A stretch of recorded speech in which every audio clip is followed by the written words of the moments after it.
Hola, ahora les voy a hablar de los consensos de CUSI de México y la segunda parte del consenso ECO de CUSI. eh, bueno, en relación al consenso mexicano para el diagnóstico y tratamiento de la colitis ulcerosa crónica idiopática, el cual fue recientemente publicado en línea a principios de este mes y que bueno, será publicado de manera impresa en el número 2 de la revista de gastroenterología de México, pues es una actualización del consenso previo, el cual fue realizado y publicado en el 2007. Hablando del consenso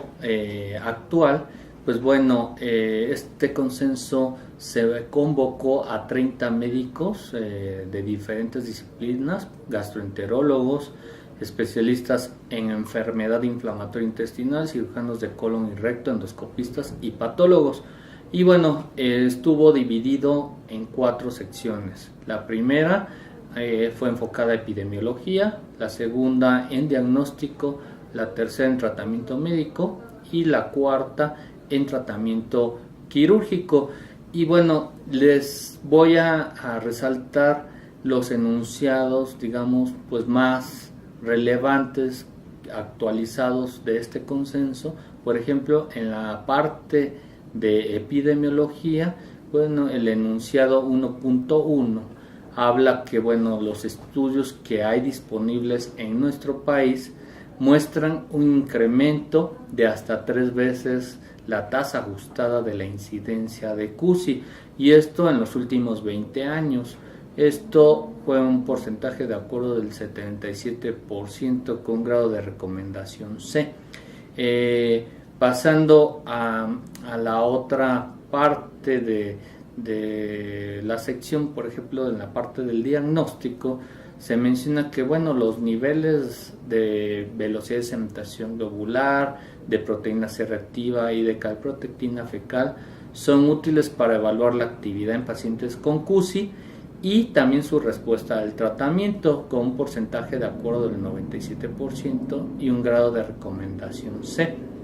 En otro enunciado de la parte del diagnóstico se menciona que bueno, la tipificación de los alelos del HLA clase 2, principalmente el HLA-DR beta 1 0103, el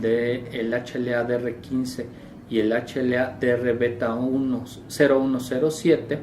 pues se han asociado con desenlaces clínicos como la realización de proctocolectomía, la presencia de pancolitis o incluso la esteroide dependencia en pacientes con CUSI, con un nivel de acuerdo del 97% y grado de recomendación C. En otro de los enunciados, en la parte del diagnóstico, es importante comentarles que se menciona que se deben de tomar 2 biopsias por segmento a nivel del ilion terminal, colon ascendente, transverso, descendente, sigmoides y recto. Y esto también debe de considerar tanto zonas de inflamación como zonas sanas de la mucosa, principalmente cuando andamos buscando el diagnóstico de la enfermedad, y también nos va a ayudar a evaluar la extensión de la enfermedad a nivel microscópico. ¿Qué quiere decir esto? Que aunque endoscópicamente la mucosa se vea normal, el paciente, al tomarse una biopsia de un área sana y se diagnostica y el patólogo ve datos de la enfermedad a nivel histológico, eso quiere decir que el paciente probablemente no nada más tenga colitis izquierda. Si se tomó del ciego, del colon ascendente, pues quiere decir que el paciente tiene una pancolitis, aunque todavía no se manifieste de manera endoscópica de esta forma. Entonces es importante considerar esto. Otro de los enunciados es que se recomienda la realización de cromoendoscopía, ya sea con índigo carmín o azul de metileno, con magnificación para la detección de lesiones planas asociadas a displasia, principalmente en pacientes con CUSI o Crohn colónico, que son los que tienen un riesgo pues mayor que la población general. y en caso de que pues no se contara con experiencia o el equipo necesario de lo que les acabo de mencionar con cromoendoscopía y magnificación, bueno, pues se deberá de tomar el protocolo habitual, convencional, que son biopsias en los 4 cuadrantes cada 10 centímetros en cada uno de los segmentos y cada 5 centímetros en el sigmoides y recto, con un porcentaje de acuerdo del 97% y grado de recomendación B. Ya en la sección, digamos, de tratamiento,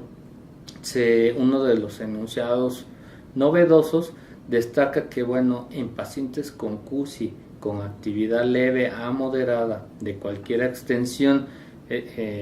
a excepción de la proctitis, se sugiere el uso de budesonida MMX a dosis de 9 miligramos por día.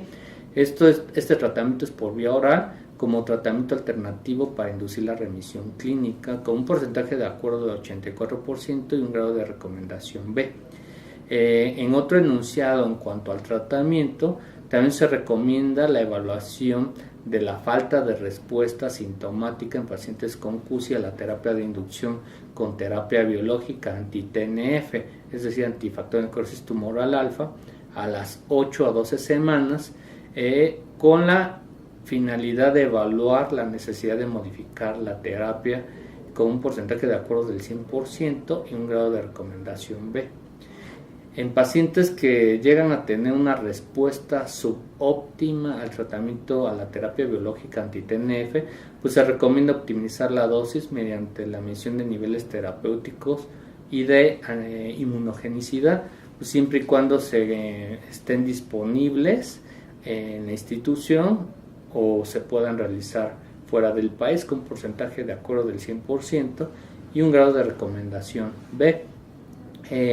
En otro de los enunciados en cuanto al tratamiento, se menciona que aquellos pacientes que tienen falla secundaria a la terapia anti-TNF, eso quiere decir que respondieron de manera inicial y después tuvieron pérdida de respuesta,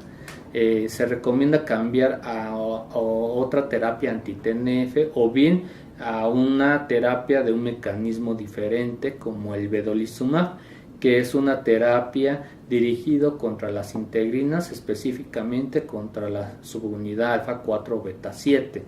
Entonces, basado en esto, pues lo ideal sería que pues se pudieran medir los niveles terapéuticos tanto del biológico como los anticuerpos que se generan contra el biológico para poder tener una adecuada apreciación en cuanto a una remisión completa, libre, sin esteroides, que es el objetivo que se desea alcanzar en pacientes con terapia biológica. En otro de los enunciados en cuanto al tratamiento, se menciona que en pacientes con actividad con CUSI activa moderada grave, que han fallado al uso de esteroides, tiopurinas o inclusive agentes anti-TNF alfa, se recomienda el uso de vedolizumab para inducir la remisión completa libre de esteroides en pacientes con CUSI. Y es importante también comentarles que en aquellos pacientes que no mejoran con esteroides intravenosos en las primeras 72 horas, es decir, pacientes con CUSI grave, que esto está documentado por índices clínicos como el TrueLove, parámetros de radiología, incluso de laboratorio, pues deben de ser considerados para cirugía o tratamiento médico de rescate de segunda línea como ciclosporina o infliximab, si se encuentran disponibles en la institución o se cuenta con experiencia por el médico especialista con un porcentaje de acuerdo del 100% con grado de recomendación B. En la parte del módulo quirúrgico, uno de los enunciados es de que en pacientes que tienen CUSI con actividad grave, pues deben de tener una valoración quirúrgica temprana, es decir, debe de ser evaluado de manera oportuna entre el gastroenterólogo y el cirujano de colon y recto en forma conjunta desde su admisión, con el fin de determinar el tiempo oportuno en caso de requerir algún tratamiento quirúrgico, con un porcentaje de acuerdo del 96% y un grado de recomendación D. También en pacientes con CUSI grave, con deterioro progresivo, es decir, que son refractarios a esteroides intravenosos evaluados al día 3, por ejemplo, o que han requerido terapia de rescate como infliximab o ciclosporina, que se les haya dado máximo por 7 días, pues deberá considerarse un tratamiento quirúrgico inmediato. Y obviamente que el retraso de la decisión quirúrgica pues va a representar un aumento en la morbimortalidad con un porcentaje de acuerdo del 97% y un grado de recomendación B. Finalmente pues se menciona también en este módulo de tratamiento quirúrgico que la cirugía de mínima invasión es segura y factible para el tratamiento electivo de pacientes con CUSI, con ventajas a corto y largo plazo, y que el abordaje laparoscópico deberá realizarse en centros con experiencia, con un porcentaje de acuerdo del 94% y un grado de recomendación C. Pasando ahora a la segunda parte de las guías ECO, que también están enfocadas a CUSI. Pues bueno, estas guías fueron publicadas en el Journal of Crohn and Colitis en el 2017, y bueno, este constituye el tercer consenso acerca del diagnóstico y tratamiento de CUSI. Yo les voy a hablar de la parte 2, que se enfoca al tratamiento actual. Dentro de los enunciados que abarca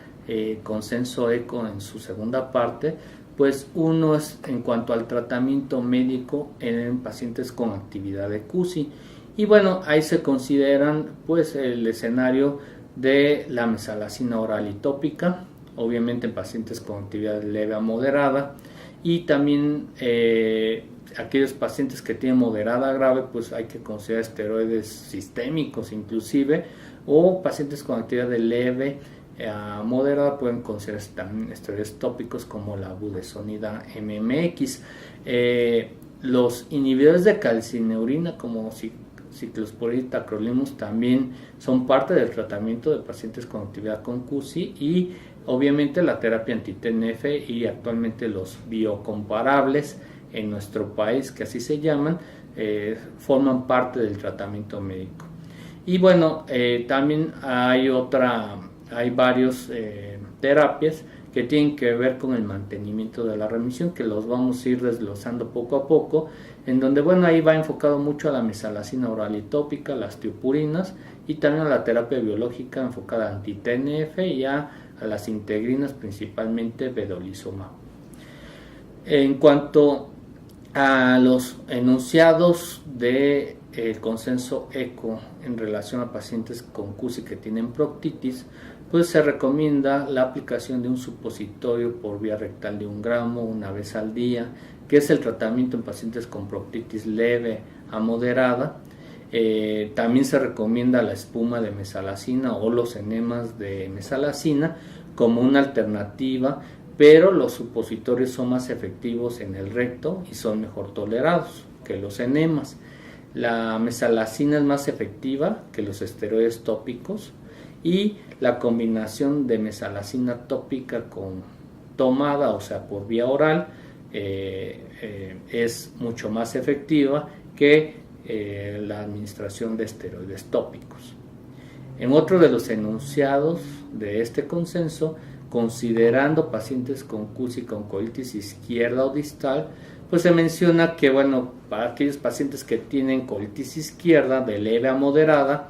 deberán tratarse de manera inicial con enemas de mesalazina, al menos de 1 gramo al día, pero bueno, en nuestro medio hay de 4 gramos. Y estos deben de estar combinados con una terapia oral, al menos 2.4 gramos al día, y que obviamente ese tratamiento es más efectivo que la monoterapia con mesalazina, por ejemplo, oral, o que los esteroides tópicos solos. Entonces sí es muy importante pues insistir que bueno, que la mesalazina es más efectiva que los esteroides tópicos, y que la dosificación obviamente de 1 vez al día de mesalazina es tan efectiva como dividir las dosis. O sea, obviamente pues hay mayor adherencia en aquellos pacientes que tienen menos dosis al día que aquellos que tienen que tomar 3 veces al día. Otro de los enunciados se menciona que los corticosteroides sistémicos son adecuados en pacientes ya con actividad moderada grave y específicamente en aquellos con actividad leve que no responden a la mesalazina, ya sea oral o tópica o combinada. Que el dipropionato de beclometasona oral a dosis de 5 miligramos al día tiene una eficacia y perfil de seguridad similar a la prednisona por vía oral en pacientes con CUSI moderadamente activa, y que bueno, la budesonida MMX de 9 miligramos al día, al igual que en el consenso mexicano, puede considerarse en pacientes con actividad leve para disminuir los síntomas, sobre todo en aquellos pacientes que son intolerantes o refractarios a los aminosalicilatos. Que la CUSI grave, sobre todo del lado izquierdo, es una indicación para el ingreso hospitalario.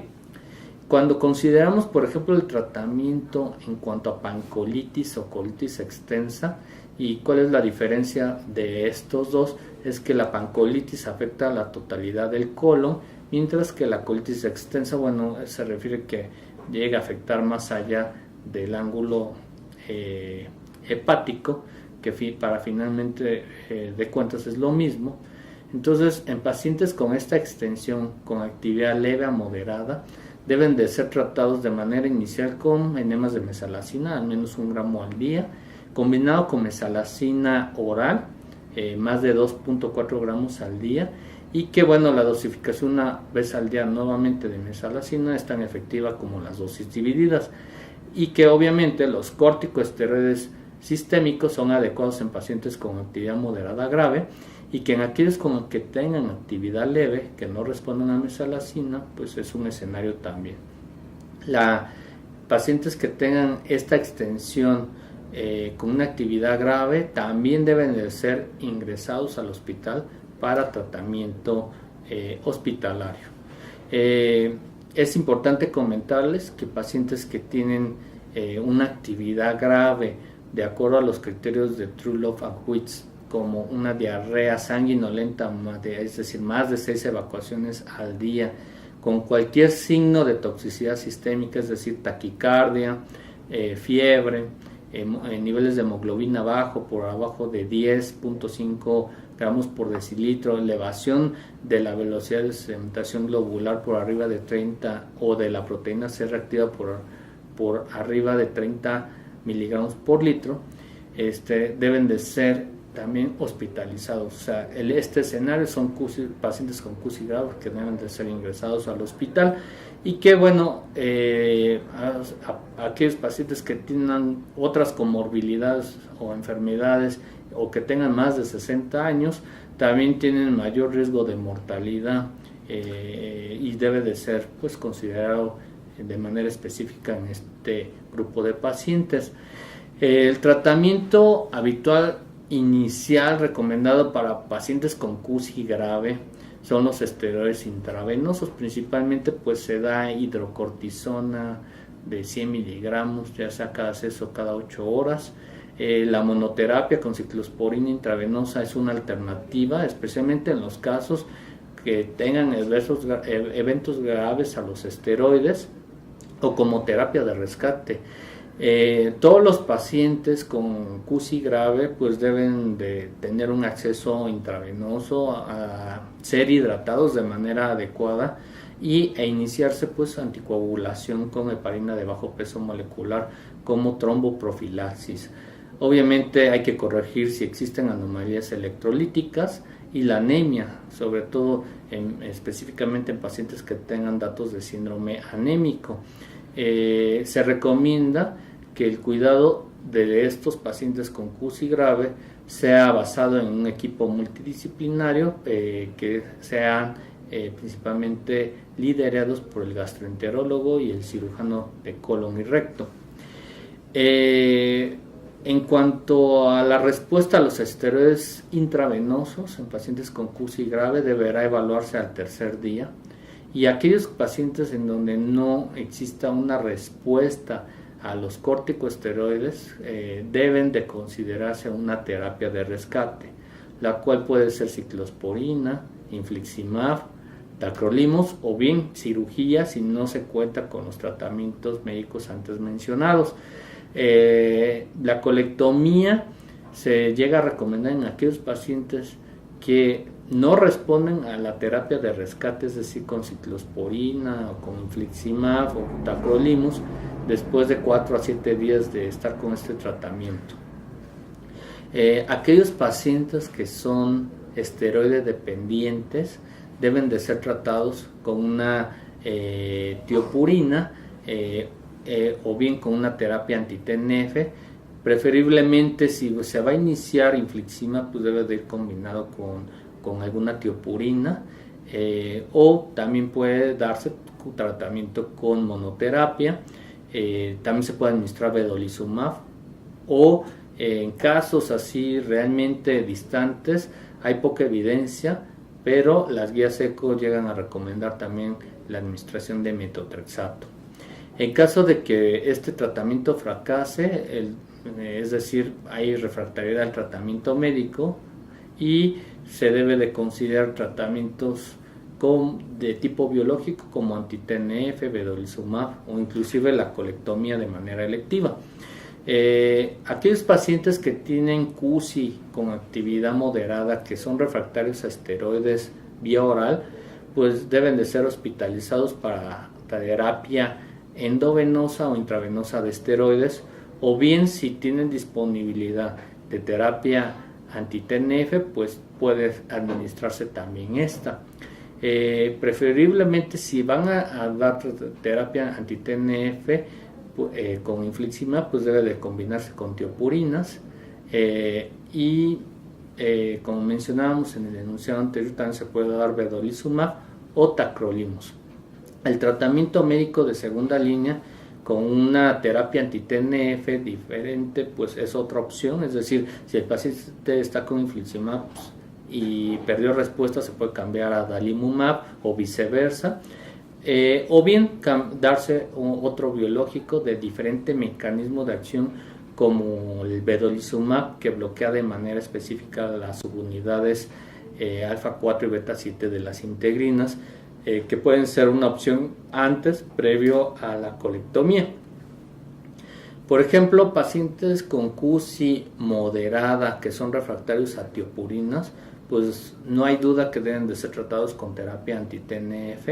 y preferiblemente, pues si se va a utilizar infliximab, combinarlo al menos en los primeros 6 a 12 meses con tiopurina, ya sea azatioprina o sesmercaptopurina.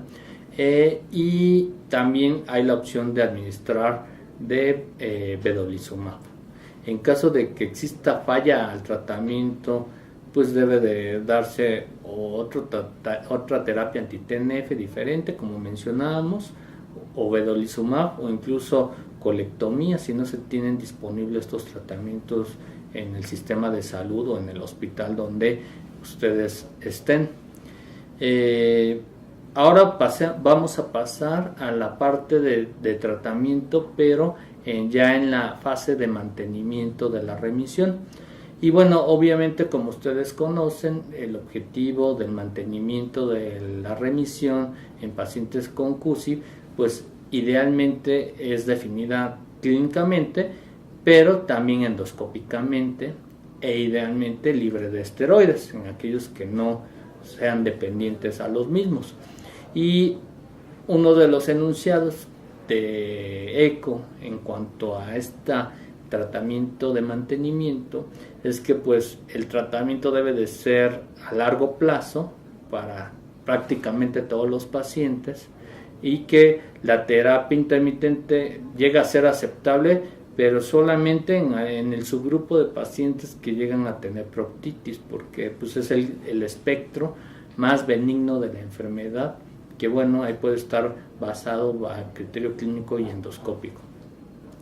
La elección del tratamiento de mantenimiento va a depender pues de varios factores, por ejemplo de la extensión de la enfermedad. No es lo mismo un paciente que tiene proctitis, aquel que tiene colitis izquierda o que tiene aquel afectado todo el colon, que pues sí desde el punto de vista de respuesta al tratamiento y pronóstico es diferente.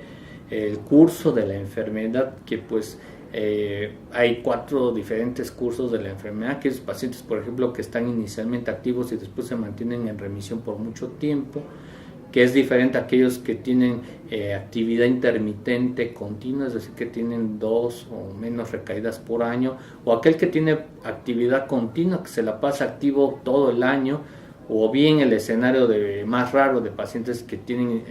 están en remisión prolongada y después al final empiezan con mucha actividad. Entonces, cada uno de esos escenarios va a depender del tamaño del tratamiento de mantenimiento. Hay que considerar la falla y la presencia de eventos adversos a cada uno de los tratamientos, a la gravedad de la recaída, si hubiera, al tratamiento usado para la inducción a la remisión. No es lo mismo aquellos pacientes que nada más se inducen a la remisión con 5 aminosalicilatos, aquellos que llegan a utilizar esteroides o que son dependientes, que hay que utilizar tiopurinas, o aquellos que se tengan que iniciar terapia biológica, ya sea anti-TNF o con vedolizumab. Entonces, todo esto es muy variable. También hay que individualizar los tratamientos en cuanto a la seguridad del mismo y sobre todo también enfocado a la prevención de cáncer colorectal, que bueno, estos pacientes tienen incrementado el riesgo. ¿Qué opciones hay para escalar la terapia de mantenimiento? Pues bueno, siempre como mencionábamos en nuestra plática de monitorización con biomarcadores, si ustedes detectan a un paciente que empieza a elevar la proteína C reactiva, la calprotectina fecal y no tiene síntomas, pues lo ideal es aumentar la dosis de aminosalicilatos orales o tópicos, y eso es en nivel de evidencia 1, pero sin embargo, si aquel paciente requiere de varios cursos de esteroides para inducir la remisión o es dependiente a los esteroides, pues hay que agregar tiopurinas como ahorrador de esteroides, o bien terapia anti-TNF o con vedolizumab también son opciones viables en el mantenimiento de la remisión en pacientes con CUSI. Los compuestos de mesalazina en el tratamiento de mantenimiento, pues idealmente es la primera línea si responden a este grupo de tratamientos, ya sea con mesalazina, ya sea oral o tópica, y que la mesalazina administrada a nivel rectal pues es la primera línea de tratamiento en proctitis, principalmente con supositorios, y que puede ser también una alternativa viable a aquellos que tienen proctosimoiditis o colitis izquierda con enemas. Que la combinación de mesalazina oral y rectal pues se utiliza como segunda línea de tratamiento en el mantenimiento. Idealmente, pues lo ideal, si el paciente entra en remisión clínica y endoscópica, es solamente mantener una terapia, ¿verdad? Ya sea oral o tópica, dependiendo de la extensión de la enfermedad en cada enfermo. ¿Cuál es la dosis efectiva de mantenimiento a la remisión? Pues son con mesalazina, vía oral son 2 gramos al día. Para, digamos, el tratamiento tópico con supositorios, pues se recomienda al menos 3 gramos por semana en dosis divididas. Pueden ser suficientes para mantener la remisión, específicamente en pacientes con proctitis.